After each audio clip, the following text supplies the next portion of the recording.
Meal planning is often touted as a big time saver. But if you're not a planner, it can feel like the exact opposite. Just sitting down to plan out some recipes can feel too overwhelming and like it's going to eat up a lot of your time. However, the more you meal plan, the better you get at it. Most regular meal planners can get their meal plans done in 15 or 20 minutes for the entire week. And that small upfront investment in time saves them hours later in the week. Let's talk about how. One way that meal planning saves you time is you stop scrambling to decide what to eat for dinner at 5 o'clock every single night. Instead of standing in front of the fridge trying to piece together a meal, you can just get started cooking because you already know what you're going to eat. And this is sort of a sneaky time saver because we often don't realize we could be spending 15 or 20 minutes scouring the pantry, trying to figure out what recipe we're going to make, when if you already have it planned, you just get started. The next way, and I think the biggest way that meal planning saves you time, is that you take fewer trips to the grocery store every week.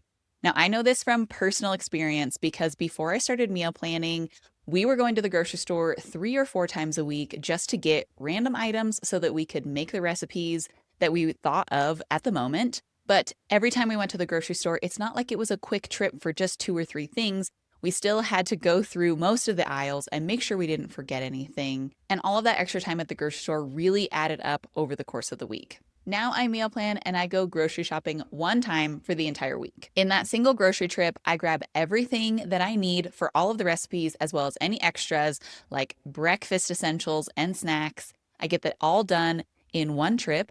And because I go to the grocery store with an organized shopping list, I'm able to get this one grocery trip done in 30 minutes or less. Meal planning is also going to save you time during your week because when you know what you're going to make, you can do some of the prep work ahead of time. Prepping without a plan often leads to wasted time as well as wasted food.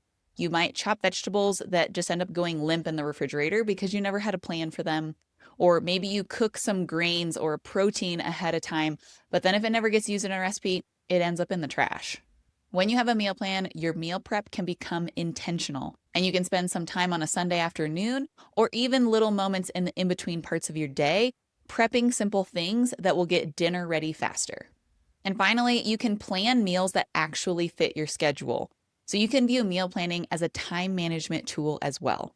When you look at your schedule before you create a meal plan, you're able to decide what nights need really quick dinners, or maybe you need a crock-pot meal or leftovers because you have absolutely no time to cook. And sometimes it might feel like takeout is the easiest option, and that's fine for sometimes. But if your goal is to overall eat more home-cooked meals, meal planning is the best way to make sure that happens during hectic weeks. All right, if I've convinced you to start meal planning because it's going to save you so much time during your week, here are 3 steps to get started. The first one is to get all your recipes in one place. A huge time waster when meal planning is having all of your recipes scattered all over the internet or on handwritten recipe cards or from magazine clippings from 10 years ago.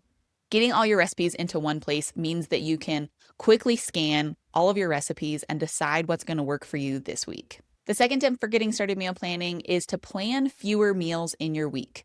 There's a misconception that when you get started meal planning, you need to plan every single meal of every single day, but that can often lead to you overbuying food and then you end up wasting a lot of that. I recommend starting your meal plan with only 3 or 4 dinners for the week. This will help account for leftovers or any of those days where you do happen to get takeout or have a spontaneous trip to a restaurant. And then if you need to fill in any gaps, make sure you have a few pantry staple meals at home so that you're still able to make something. The final tip for getting started with meal planning is to use an organized shopping list.